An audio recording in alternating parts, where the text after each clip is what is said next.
ఇక్కడికి ఇచ్చేసినటువంటి print and electronic media మిత్రులందరూ కూడా నమస్కారాలు తెలియజేస్తూ, గౌరవ ముఖ్యమంత్రి చంద్రబాబు నాయుడు గారు ఈరోజు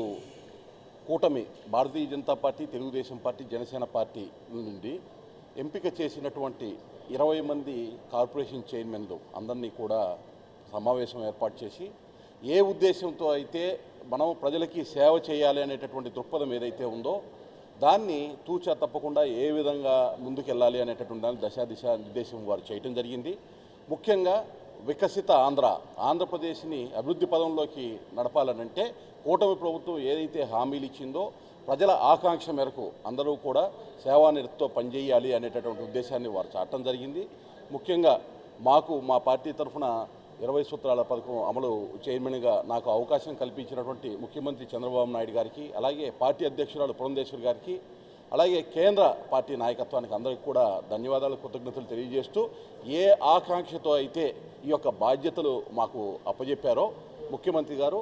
వారి యొక్క ఆకాంక్షల మేరకు మేము పనిచేస్తామని తెలియజేస్తూ, నాకు ఈ అవకాశానికి కల్పించినందుకు కృతజ్ఞతలు, ధన్యవాదాలు.